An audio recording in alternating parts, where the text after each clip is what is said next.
الرحیم 18ویں تراویح کے چند اہم نکات۔ آج 21ویں پارے کی تلاوت کی گئی۔ سورہ عنکبوت کی آیات میں اہل ایمان میں عزم و ہمت پیدا کرنے کے ساتھ ساتھ کفار کو سمجھنے کا پہلو بھی چھوٹنے نہیں پایا۔ توحید اور آخرت دونوں حقیقتوں کو دلائل کے ساتھ ان کے سامنے بیان کیا گیا۔ فرمایا اگر تم ان لوگوں سے پوچھو کہ زمین اور آسمان کو کس نے پیدا کیا ہے اور چاند اور سورج کو کس نے تمہاری خدمت پر لگایا ہے تو ضرور کہیں گے کہ اللہ نے۔ پھر یہ کیسے دھوکہ کھا رہے ہیں۔ اگر تم ان سے پوچھو کس نے آسمان سے پانی برسایا اور اس کے بعد مردہ زمین کو جلایا تو وہ ضرور کہیں گے اللہ نے۔ کہو الحمدللہ، یعنی جب یہ سارے کام اللہ کر رہا ہے تو پھر حمد و تعریف اور عبادت کا مستحق بھی وہی ہے۔ یہ دنیا کی زندگی کچھ نہیں ہے مگر ایک کھیل اور دل کا بہلاوا ہے، یعنی اس کی حقیقت بس اتنی ہے جیسے تھوڑی دیر کھیل کود لیں اور پھر اپنے گھر کو سدھار جائیں۔ یہاں جو بادشاہ بن گیا وہ حقیقت میں بادشاہ نہیں بن گیا ہے بلکہ صرف بادشاہی کا ڈرامہ کر رہا ہے۔ ایک وقت آتا ہے جب اس کا یہ کھیل ختم ہو جاتا ہے اور اسی طرح خالی ہاتھ رخصت ہو جاتا ہے جس طرح دنیا میں آیا تھا۔ دائمی زندگی کا گھر تو آخرت کا گھر ہے، کاش یہ لوگ جانتے۔ کیا یہ لوگ نہیں دیکھتے کہ ہم نے چاروں طرف لوٹ مار کرنے والوں کے درمیان مکہ کو پرامن حرم بنا دیا ہے، پھر بھی یہ باطل کو مانتے ہیں اور اللہ کی نعمت کا کفر کرتے ہیں۔ کیا ایسے لوگوں کا ٹھکانہ جہنم نہیں ہے؟ جو لوگ ہماری خاطر مجاہدہ کریں گے انہیں ہم اپنے راستے کی ہدایت دیں گے اور یقیناً اللہ تعالیٰ دین کے کام کرنے والوں کے ساتھ ہے۔ اب سورہ روم شروع ہوتی ہے۔ 516 عیسوی میں ایرانیوں نے رومیوں پر غلبہ حاصل کر لیا۔ اسی سال مسلمانوں نے حبشہ ہجرت کی۔ روم آتش پرستوں کے قبضے سے لوگوں میں چیمگوئیاں ہوئیں کہ آسمانی مذہب کے ماننے والے آگ کی پوجا کرنے والوں سے شکست کھا گئے۔ اس بات کو مشرکوں نے اپنے مذہب کے حق ہونے کی دلیل سمجھا۔ چنانچہ ایران کے بادشاہ خسرو پرویز نے بیت المقدس پر قبضہ کر کے ہرقل کو خط لکھا تو کہتا ہے کہ تجھے اپنے رب پر بھروسہ ہے، کیوں نہ تیرے رب نے یروشلم کو میرے ہاتھ سے بچا لیا۔ اس سے اندازہ لگایا جا سکتا ہے اور آج بھی یہی ہو رہا ہے کہ کم ظرفوں کو دنیا میں ذرا سی کامیابی ہوتی ہے تو فوراً اللہ اور اس سے منسوب مذہب یعنی دین اسلام کا مذاق اڑانے لگتے ہیں۔ اسی طرح مشرکین عرب بھی کہنے لگتے تھے کہ مسلمانوں کا دین بھی اسی طرح مٹا دیا جائے گا۔ اللہ نے اس بات کا نوٹس لیا اور اس سورہ کو نازل فرمایا۔ اس طرح کی باتیں کہنے والے آج کے زمانے میں بھی لوگ موجود ہیں، ہمارے اس ملک عزیز میں بھی، اور جہاں بھی جنگ چل رہی ہے جیسا کہ ابھی ہم نے تذکرہ کیا وہاں پر بھی اس طرح کے طعنے جو ہے لوگ مسلمانوں کو دیتے ہیں۔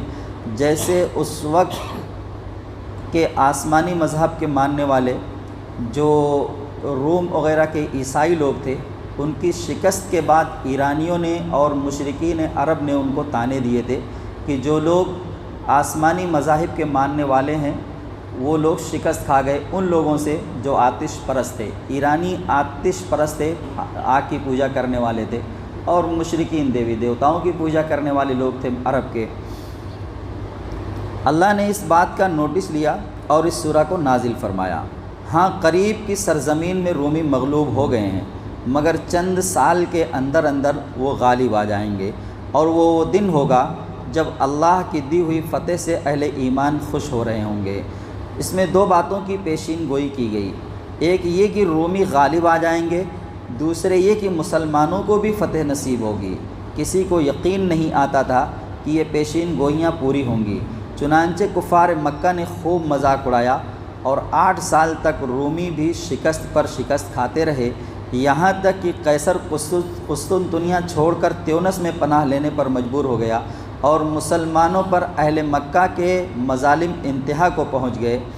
526 عیسوی میں حضور صلی اللہ علیہ وآلہ وسلم ہجرت کر کے مدینہ تشریف لائے۔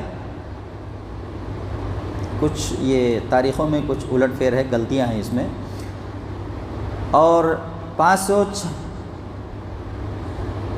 36 عیسوی میں ہرقل نے آذربائیجان میں گھس کر ایرانیوں پر پشت سے حملہ کیا اور ایران کے آتش کدہ کی اینٹ سے اینٹ بجا دی۔ ادھر مسلمانوں پر مشرکین مکہ نے بدر کے مقام پر حملہ کیا، مگر اللہ نے ان کا زور توڑ کر رکھ دیا اور مسلمانوں کو تاریخ کی عظیم الشان فتح نصیب ہوئی، اور اس طرح دونوں پیشین گوئیاں سچی ثابت ہوئیں۔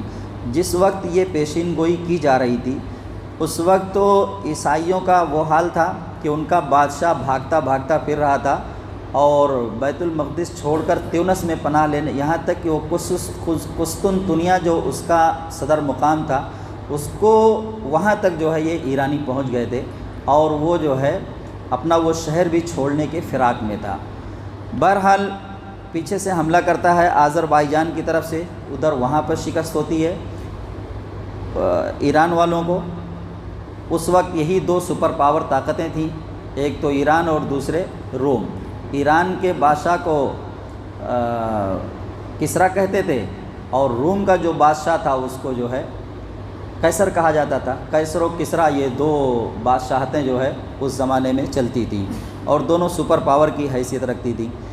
ادھر مسلمانوں کا حال یہ تھا کہ مکہ کی زمین ان کے لیے تنگ ہو رہی تھی، اور مسلمان مکہ چھوڑ کر حبشہ کی طرف ہجرت کر رہے تھے۔ مدینہ ہجرت کرنے سے پہلے 2 ہجرتیں حبشہ کی طرف بھی ہوئی ہیں۔ ایسے میں یہ پیشین گوئی کہ مشرکین مکہ بھی شکست کھائیں گے اور ایرانی بھی شکست کھائیں گے، کسریٰ بھی، تو یہ عجیب سی معلوم ہوئی۔ وہ امیہ بن خلف نے حضرت ابوبکر صدیق رضی اللہ عنہ سے شرط لگائی کہ اگر یہ جو پیشین گوئی ہوئی ہے، اگر یہ پیشین گوئی پوری ہو جاتی ہے تو میں تمہیں 100 اونٹ دوں گا، اور اگر نہیں پوری ہوتی ہے تو آپ مجھے 100 اونٹ دینا۔ اس وقت تک یہ دو طرف کی جو شرطیں ہیں نا، یہ مطلب اس کے خلاف کوئی حکم قرآن میں نازل نہیں ہوا تھا۔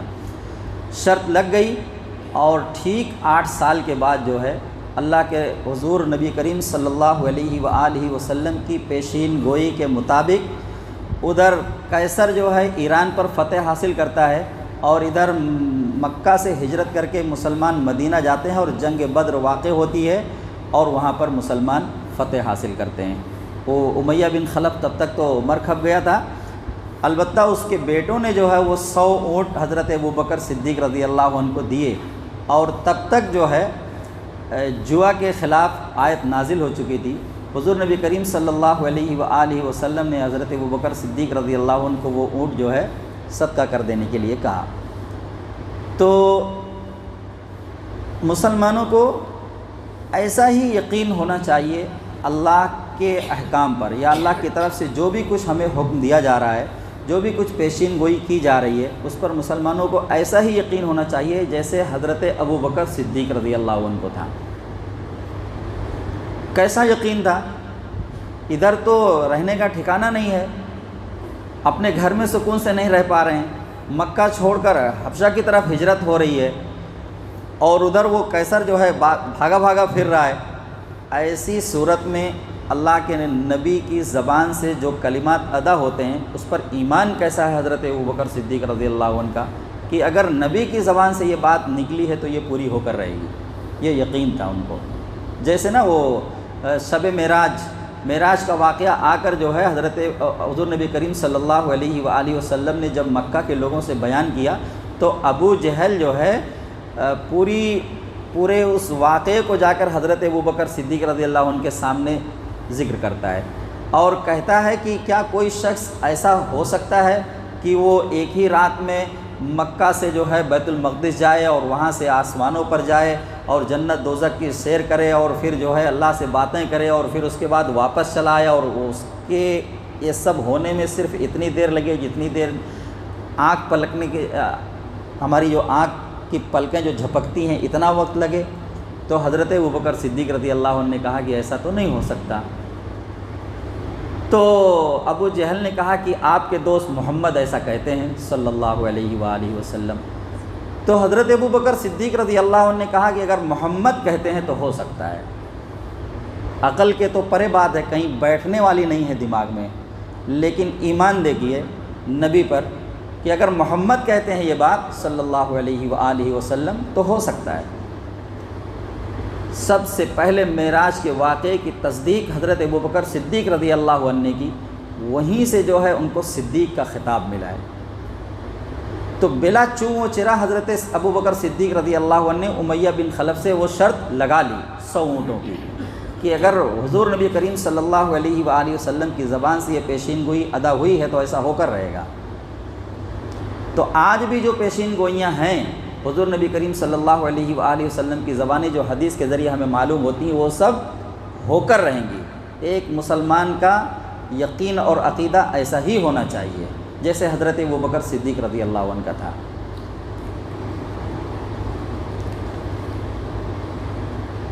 سورہ روم سے یہ بات سامنے آ گئی کہ انسان بظاہر وہی کچھ دیکھتا ہے جو اس کی آنکھوں کے سامنے ہوتا ہے، مگر اس ظاہر کے پردے کے پیچھے جو کچھ ہے اس کی اسے خبر نہیں ہوتی۔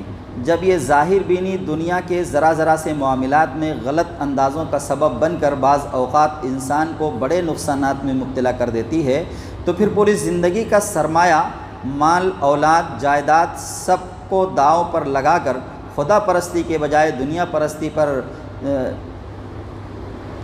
چلانے لگ جانا کتنی بڑی غلطی ہے۔ روم اور ایران کے معاملہ کا رخ آخرت کے مضمون کی طرف پھیرتے ہوئے احسن طریقے سے سمجھایا کہ آخرت ممکن بھی ہے، معقول بھی ہے، اور اس کی ضرورت بھی ہے۔ انسان کی زندگی کے نظام کو درست رکھنے کے لیے بھی یہ ضروری ہے کہ آدمی آخرت کا یقین رکھ کر موجودہ زندگی کا پروگرام بنائے، ورنہ وہی غلطی ہوگی جو ظاہر پر اعتماد کر کے بڑے بڑے فیصلے کرنے سے اکثر ہوتی ہے۔ کائنات کی نشانیوں کی طرف اشارہ کرتے ہوئے بتایا کہ اللہ ہی نے خلق کی ابتدا کی اور وہی دوبارہ پیدا کرے گا، پھر تم اسی کی طرف پلٹ کر جاؤ گے۔ جب قیامت برپا ہوگی مجرمین دنگ رہ جائیں گے، جن کو اللہ کے ساتھ انہوں نے شریک کیا تھا کوئی سفارشی نہ ہوگا، بلکہ وہ اپنے شریکوں کے منکر ہو جائیں گے۔ جب قیامت آئے گی لوگ گروہ در گروہ بڑھ جائیں گے۔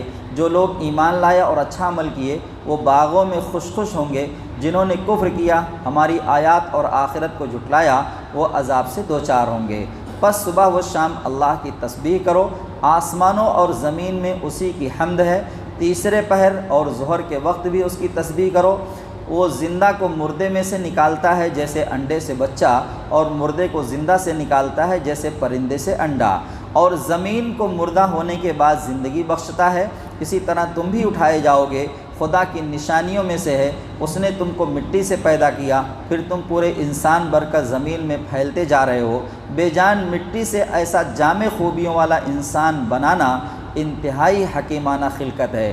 اس کی نشانیوں میں سے یہ ہے کہ اس نے تمہارے لیے تمہاری ہی جنس سے بیویاں بنائیں تاکہ تم ان سے سکون حاصل کرو، اور تمہارے درمیان محبت اور رحمت پیدا کر دی۔ اس کی نشانیوں میں سے آسمان و زمین کی پیدائش، تمہاری زبانوں اور تمہارے رنگوں کا اختلاف۔ یقیناً اس میں بہت سی نشانیاں ہیں دانش مند لوگوں کے لیے۔ اس کی نشانیوں میں تمہارا رات کو سونا اور دن کو روزی تلاش کرنا ہے۔ جو لوگ غور سے سنتے ہیں ان کے لیے اس میں علامتیں ہیں۔ اس کی نشانیوں میں سے یہ ہے کہ ڈر اور امید کے ساتھ وہ تمہیں بجلی کی چمک دکھاتا ہے، آسمان سے پانی برساتا ہے، پھر اس سے مردہ زمین کو زندہ کرتا ہے۔ جو عقل سے کام لیتے ہیں اس میں ان کے لیے بہت سی نشانیاں ہیں۔ اس کی نشانیوں میں سے یہ ہے کہ آسمان اور زمین اس کے حکم سے قائم ہیں، پھر جب بھی وہ تمہیں پکارے گا تم اچانک زمین سے نکل پڑو گے۔ آسمان و زمین میں جو کچھ ہے اسی کا ہے، کائنات کی ہر شے اس کی تابع فرمان ہے۔ وہی ہے جو تخلیق کی ابتدا کرتا ہے، پھر وہی اس کا اعادہ کرے گا، اور یہ کہ اس کے لیے آسان تر ہے۔ زمین میں اس کی صفت سب سے برتر و زبردست اور حکیم ہے۔ شرک کائنات اور انسان دونوں کی فطرت کے خلاف ہے، اس لیے جہاں بھی انسان نے اس گمراہی کو اختیار کیا وہاں فساد رونما ہوا۔ ان دونوں قوموں کی لڑائی کے سبب جو فساد عظیم رونما ہوا وہ بھی شرک کے نتائج میں سے ہے۔ سورہ لقمان میں اللہ تعالیٰ نے حضرت لقمان کی وہ نصیحتیں بیان کی ہیں جو انہوں نے اپنے بیٹے کو کی تھیں۔ اہل عرب حضرت لقمان کی حکمت و دانش پر فخر کرتے تھے۔ اور ان کے قصے ان کے یہاں مشہور تھے۔ اللہ نے اسی سے استدلال کرتے ہوئے بتایا کہ حضرت لقمان نے بھی اپنے بیٹے کو وہی نصیحتیں کیں جن کی دعوت یہ حکیمانہ کتاب دے رہی ہے۔ یہ اس بات کا ثبوت ہے کہ عقل سلیم اس دعوت کے حق میں ہے، اور جو لوگ مخالفت کر رہے ہیں وہ دراصل عقل سلیم اور فطرت سے جنگ کر رہے ہیں۔ ساتھ ہی اس بات کی طرف بھی اشارہ ہو گیا کہ لقمان اپنے بیٹے کو جن باتوں پر عمل کرنے کے لیے اس دل سوزی سے نصیحت کرتے تھے، آج انہی باتوں سے روکنے کے لیے باپوں کی طرف سے بیٹوں پر ستم ڈھائے جا رہے ہیں۔ سب سے بڑی بات یہ کہ انہیں بتایا کہ ان کے اندر بھی جو لوگ صحیح فکر و دانش رکھنے والے گزرے ہیں، انہوں نے بھی انہی باتوں کی تعلیم دی جو پیغمبر دے رہے ہیں، یعنی یہی باتیں انسانی فطرت کے مطابق ہیں۔ آج بھی یہ بات ملحوظ رہے کہ مغربی فلاسفر جب اخلاقیات پر بحث کرتے ہیں تو وہ بھی اس کی بنیاد عقل عام کے معروف اور مسلمہ اخلاقی اصولوں پر ہی رکھتے ہیں، مگر آخرت اور خدا کا انکار کرنے کی وجہ سے وہ یہ نہیں بتا پاتے کہ انسان کو آخر نیکی کیوں کرنی چاہیے اور بدی سے کیوں بچنا چاہیے۔ اصل بنیاد یعنی اپنے پیدا کرنے والے کو راضی کرنا اور اس کی ناراضگی سے بچنا، بس اس سے بھاگتے ہیں۔ اس کی سزا ملی ہے کہ تمام اخلاقیات بے بنیاد اور بے معنی ہو کر رہ گئی ہیں۔ ان فلاسفر نے بنیاد یہ بتائی کہ فائدہ پہنچے، لذت ملے، خوشی حاصل ہو، اور زیادہ سے زیادہ یہ کہ فرض برائے فرض یعنی ڈیوٹی ہے، اسے ڈیوٹی سمجھ کر ادا کرو۔ نتیجہ یہ نکلا کہ نفس پرستی حوصناکی کو خوشی کہا جاتا ہے اور اسی کو زندگی کا مقصد بنا لیا گیا ہے۔ محبت کے رشتے بھی معصومیت اور انسانیت سے خالی ہو گئے ہیں اور صرف نفسانی خواہش پورا کرنے کا نام محبت رکھ لیا ہے۔ اس فلسفہ نے ان کی سب اچھی تعلیمات کا حلیہ بگاڑ دیا۔ خاندانی نظام کے بخیے ادھڑ گئے اور مفاد پرستی کے سوا کوئی رشتہ قابل احترام باقی نہیں رہا۔ اس کے برخلاف قرآن نہ صرف اخلاقیات بلکہ سارے دین کی بنیاد فطرت پر رکھتا ہے، مگر جانوروں کی فطرت پر نہیں بلکہ انسانی فطرت پر، جس کی گتھیاں سلجھانے اور غلط فہمیوں کو دور کرنے کے لیے اس نے کتابیں اور رسول بھیجے ہیں، اور صحیح انسانی فطرت کو ان کے ذریعے واضح کیا ہے اور بتایا کہ اصل چیز اپنے رب کو راضی کرنا ہے اور اس کی ناراضگی سے بچنا ہے۔ اس پر مشرکین اعتراض کرتے تھے کہ اس حقیقت کو جھٹلانے کا انجام اگر قیامت کو آنا ہے تو وہ کیوں نہیں آ جاتی۔ اس کا جواب سورہ کے آخر میں دیا گیا ہے کہ قیامت کے آنے کا وقت اللہ کو معلوم ہے۔ اگر عام انسانوں کو معلوم نہیں تو اس کا مطلب یہ نہیں ہے کہ وہ حقیقت نہیں ہے۔ بارش ایک حقیقت ہے، مگر کیا تم بتا سکتے ہو کہ جو بادل آئے ہیں وہ ضرور برسیں گے یا ایسے ہی آگے بڑھ جائیں گے؟ اسی طرح عورت کو حمل سے اولاد ہوگی، مگر کیا ہوگی؟ یہی حال موت کا ہے جو زبردست حقیقت ہے، مگر کس کو کب موت آئے گی کون جانتا ہے؟ جب ان چیزوں کا علم نہیں مگر یہ حقیقت ہیں تو پھر قیامت کا اگر علم نہ ہو تو وہ کیسے مشکوک ہو گئی؟ اس گھڑی کا صحیح علم اللہ ہی کے پاس ہے، جیسے بارش ہونے والی اولاد، کل کیا ہوگا اور کس سرزمین میں انسان کو موت آئے گی، یہ سب اللہ ہی جاننے والا ہے۔ سورہ سجدہ میں ہے کہ کافر کہتے ہیں کہ جب ہم مٹی میں مل جائیں گے تو پھر کیا ہم نئے سرے سے پیدا کیے جائیں گے؟ آپ ان سے کہیے، موت کا فرشتہ جو تم پر مقرر کیا گیا ہے وہ تم کو پورا اپنے قبضے میں لے لے گا، پھر تم اپنے رب کی طرف پلٹائے جاؤ گے۔ کاش آپ دیکھتے کہ مجرم سر جھکائے اپنے رب کے حضور کھڑے ہوں گے۔ اس وقت وہ کہیں گے، اے ہمارے رب، ہم نے دیکھ لیا، سن لیا، اب ہمیں واپس بھیج دے، ہم اچھا عمل کر کے آئیں گے، اب ہمیں یقین آ گیا۔ جواب میں ارشاد ہوگا، ہم چاہتے تو ہر ایک کو یہ سب دکھا کر ہدایت دے دیتے، مگر ہم حقیقت کو اوجھل رکھ کر امتحان لینا چاہتے تھے، اور ہماری بات پوری ہو گئی کہ جہنم کو جنوں اور انسانوں سے جو نافرمانی کریں گے بھر دیں گے۔ آج کے دن کو بھول جانے کا اب مزہ چکھو، آج جو ہم تمہیں بھلا دیں گے، اپنی کرتوتوں کی وجہ سے دائمی عذاب چکھو۔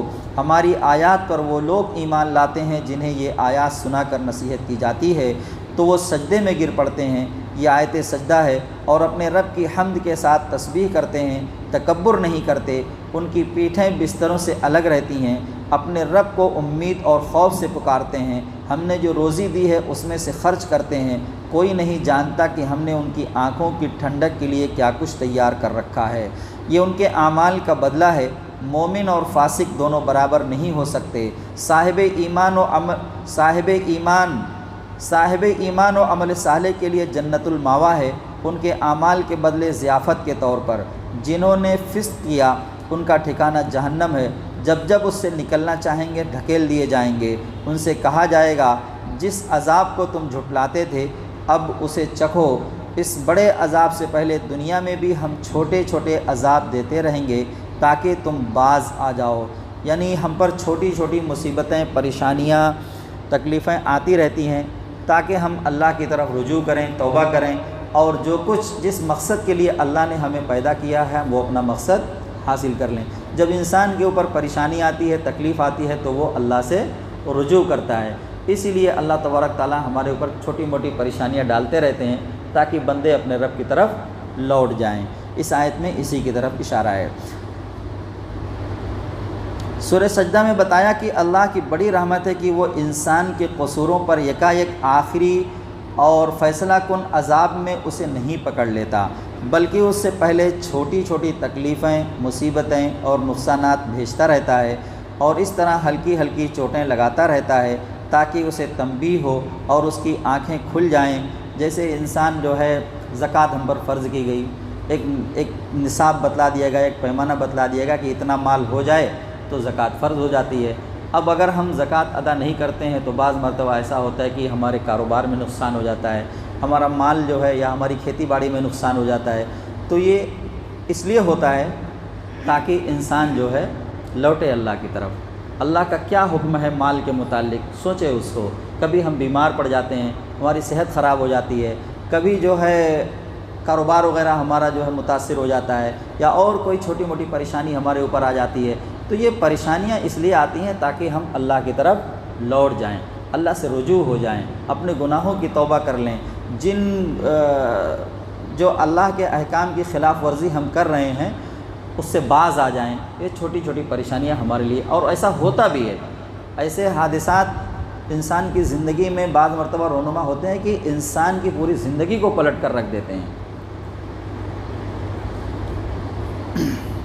کفار مکہ سے کہا گیا ظاہر سے دھوکہ نہ کھاؤ، آج تم دیکھ رہے ہو کہ محمد صلی اللہ علیہ وآلہ وسلم کی بات چند لڑکوں، چند غلاموں اور غریب لوگوں کے سوا کوئی نہیں سن رہا ہے، اور ہر طرف سے ان کا مذاق اڑایا جا رہا ہے، تو سمجھتے ہو کہ یہ زیادہ چلنے والی نہیں، مگر یہ محض تمہاری نظر کا دھوکہ ہے۔ کیا تم دن رات یہ نہیں دیکھتے کہ آج زمین بالکل بنجر پڑی ہے، جسے دیکھ کر یہ خیال بھی کسی کو نہیں ہوتا کہ اس کے پیٹ میں ہریالی کے خزانے چھپے ہوئے ہیں، مگر کل ایک ہی بارش میں اس کے چپے چپے سے سبزہ پھوٹ پڑے گا۔